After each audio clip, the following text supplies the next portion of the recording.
Iran और America की बातचीत पर सबसे बड़ी खबर आ गई है। ईरान ने अब बातचीत को बिल्कुल इनकार कर दिया और उसका कहना है कि वो सीधे सीधे युद्ध लड़ेगा और अपने तरीके से होर्मुज स्ट्रीट को कंट्रोल करेगा।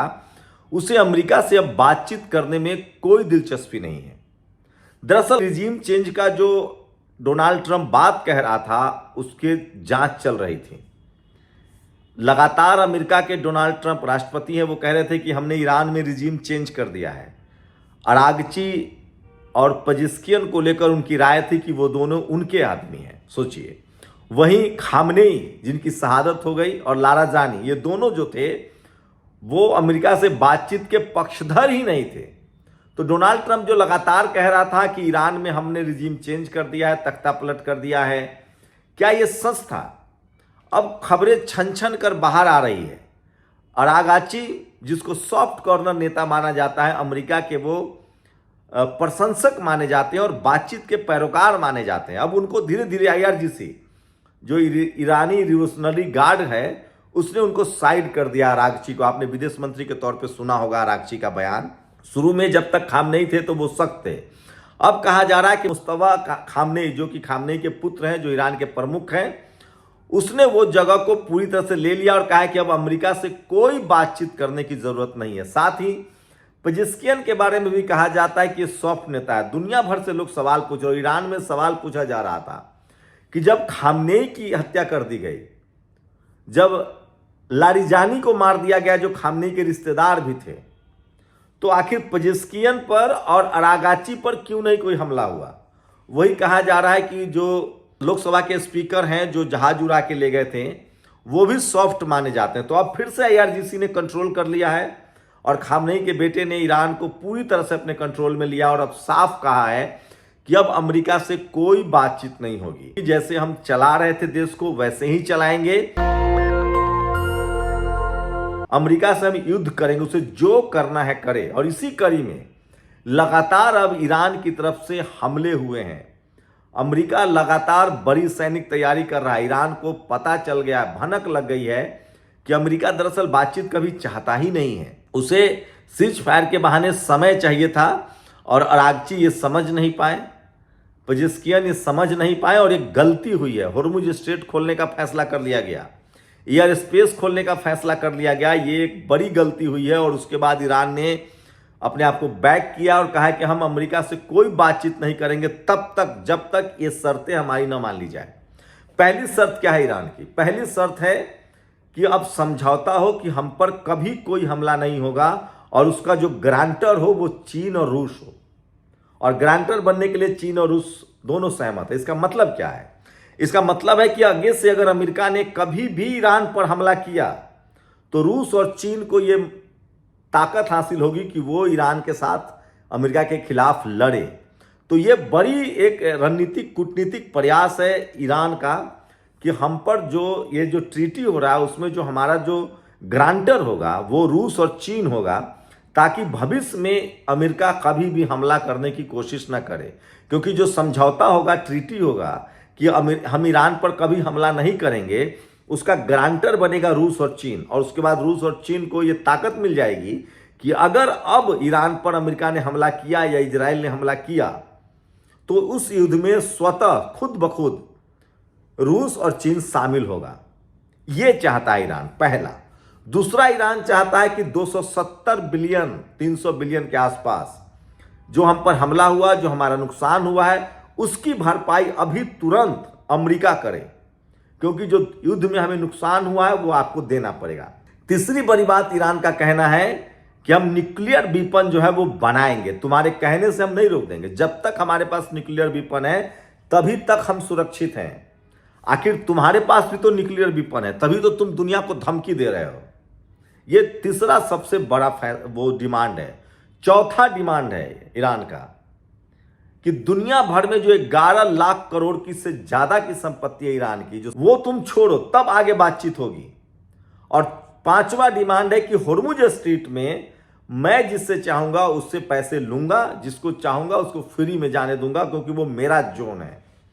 वो इसीलिए क्योंकि होर्मुज स्ट्रीट को अमेरिका के युद्ध से पहले शुरू था ईरान को बड़ा नुकसान हुआ और 45 साल से ईरान पर प्रतिबंध है, वो तेल नहीं बेच सकता था। ईरान का ज़्यादातर तेल जो है वो चीन खरीदता है, क्योंकि चीन के साथ उसकी ट्रीटी और चीन किसी से डरता नहीं था।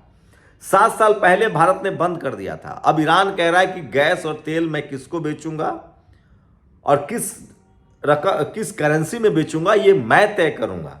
आपको बता दें कि अमेरिका अब तक अपनी दादागिरी की वजह से जो तेल है वो एशिया में है, खाड़ी देशों में है, जिसको ओपेक भी कहते हैं, इस्लामिक कंट्री भी कहते हैं। अमेरिका ने उनको वहां सैनिक अड्डा बना रखा और कहा था कि हम तुमको सुरक्षा दे रहे हैं ईरान से, और बदले में तुम डॉलर में पेट्रोल का कारोबार करोगे और हमारी करेंसी में कारोबार करोगे और हम तुम्हें सुरक्षा देंगे। अब ईरान कह रहा है कि अमेरिका से सुरक्षा की कोई जरूरत ही नहीं है। हम जो रीजनल सेक्टर के लोग हैं, ओपेक देश हैं, जो इस्लामिक देश हैं, वो हम खुद अपनी रक्षा कर लेंगे, अमेरिका की जरूरत ही नहीं। और ये बात अब इन खाड़ी देशों को लग गया है कि भाई जो अमेरिका अपनी रक्षा नहीं कर पाया वो हमारी क्या करेगा। वही ईरान की जो सबसे बड़ी मांग है कि फिलिस्तीन को तुरंत आजाद कर दिया जाए, कोई इफ एंड बट नहीं, तुरंत मतलब तुरंत वहां से इजरायली सैनिक को निकाला जाए। साथ ही लेबनान को पूरी तरह से, अगर लेबनान पर भी हमला हुआ, अब गाहे बगाहे इजराइल लेबनान पर हमले करता रहता है, अगर लेबनान पर भी बमबारी हुई, कोई हमला हुआ तो वो भी ईरान पर हमला माना जाएगा। यमन पर कोई हमला हुआ तो वो भी ईरान पर हमला माना जाएगा। इराक पर कोई हमला हुआ तो वो भी ईरान पर हमला माना जाएगा। मतलब खाड़ी देशों में किसी पर भी हमला हुआ तो वो ईरान पर हमला माना जाएगा। तो एक बड़ी जो रणनीतिक तैयारी है ईरान की, वो भयानक है और लगभग खाड़ी देश इस बात पर सहमत हैं। तुर्की भी इस बात पर सहमत है। और सोचिए, ईरान ने साफ कहा है कि किसी भी देश को हमसे चिंता करने की जरूरत नहीं है जो अमेरिका के साथ नहीं है, और हर उस देश को चिंता करने की जरूरत है, सावधान रहने की जरूरत है जो अमेरिका का पिछलग्गू है या हम पर जब हमला होता है। जिस भी देश की जमीन का इस्तेमाल ईरान पर हमले के लिए किया जाएगा अमेरिका के द्वारा, इजराइल के द्वारा, हम उस पर हमला करेंगे। दुनिया का कोई भी देश ईरान पर हमला करके सुरक्षित नहीं रह सकता है। वही ईरान की ताकत भी बढ़ी है। लेबनान उसके साथ है, हमास उसके साथ है, यमन उसके साथ है। नॉर्थ कोरिया ने बिल्कुल अब युद्ध में जाने के लिए वो व्याकुल है और वो लगातार कह रहा है कि हम ईरान की मदद करेंगे। रूस और चीन लगातार प्रॉक्सी वॉर है। सबको पता है कि हथियारों की सप्लाई चीन से हो रहा है, रूस से हो रहा है, 4-4 कार्गो विमान उतर रहे हैं। और ईरान की अपनी बड़ी तैयारी है 45 साल की, और ये बात IRGC समझ रहा है कि इससे बड़ा मौका नहीं हो सकता है। और वहीं अमेरिका कह रहा है कि हम न तो हर जाना देंगे, न तुमको परमाणु बम बनाने देंगे, न्यूक्लियर प्लांट भी नहीं बनाने देंगे बिजली के लिए। साथ ही होर्मुज स्ट्रीट पर मेरा कंट्रोल होगा और खाड़ी देशों पर तुम अब हमला नहीं करोगे अगर हमने वहां सैनिक अड्डे बनाए। जबकि ईरान कह रहा है कि ऐसा हो ही नहीं सकता है, अगर तुम्हारे सैनिक अड्डे रहेंगे तो हम वहां हमला करेंगे। तो सोचिए, पूरे एशिया को अमेरिका से खाली कराना चाहता है ईरान। वैसे एक बात तो है, 28 फरवरी से शुरू हुए इस युद्ध में यूरोप के देश आजाद हो गए। यूरोप का कोई देश अमेरिका की बात ही नहीं मान रहा है, न इटली, न फ्रांस, न जर्मनी, न इंग्लैंड। तो ये यूरोप पूरी तरह से अमेरिका से आजाद हो चुका है। यहां तक कि लैटिन अमेरिकी देश भी अमेरिका से पूरी तरह से आजाद हो चुके हैं। ब्राजील हो, मैक्सिको हो, कोई, सोचिए, दुनिया को अमेरिका से ईरान ने आजाद करा दिया है। और उसी बीच ये बड़ा एक बदलाव हुआ है। और अब जो अरागची हैं, जो विदेश मंत्री हैं, पेजेस्कियन है जो राष्ट्रपति हैं, उनकी ताकत को कम कर दिया गया। और IRGC ने कहा है कि अब पूरी तरह से हम तय करेंगे कि करना क्या है। वही खामनेई के बेटे जो हैं मुज्तबा खामनेई, उनके हाथ में कंट्रोल आ गया है और वो गुट जो है वो बात करने के लिए तैयार नहीं है। तो अमेरिका के राष्ट्रपति डोनाल्ड ट्रंप जो लगातार कह रहा था कि हमने रिजीम चेंज कर दिया है, खामनेई का दौर खत्म हो गया है, अब अच्छे नेता आ गए हैं, इसका मतलब है कि अरागची और पेजेस्कियन को लेकर ये सवाल उठ रहे हैं कि आखिर जब खामनेई की शहादत हो गई, लारिजानी को मार दिया गया, तो ये दोनों कैसे सुरक्षित हैं? इन पर क्यों हमले नहीं हुए? क्या ये कहीं अमेरिका के साथ इनकी कोई साठगांठ तो नहीं है?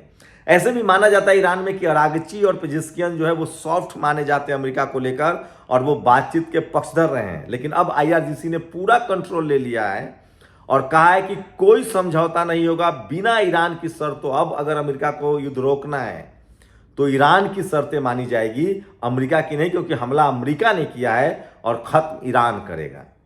ये सबसे बड़ी अपडेट है जो मैं आप तक पहुंचा रहा हूं। बाकी सारी खबरों के लिए आप लगातार नेशनल दस्तक के यूट्यूब चैनल पर हमें देख सकते हैं, हमें एक्स पर भी फॉलो कर सकते हैं, अपनी राय भी हमें दे सकते हैं। बहुत बहुत शुक्रिया। दस्तक की आपसे गुजारिश है कि अगर इसको बचाना चाहते हैं तो नेशनल दस्तक को सब्सक्राइब करने के लिए रेड कलर के सब्सक्राइब बटन को दबाएं, फिर बेल आइकन की घंटी दबाएं। नेशनल दस्तक को बचाने के लिए बहुत जरूरी है कि हर खबर को शेयर करें, लाइक करें, कमेंट जरूर करें।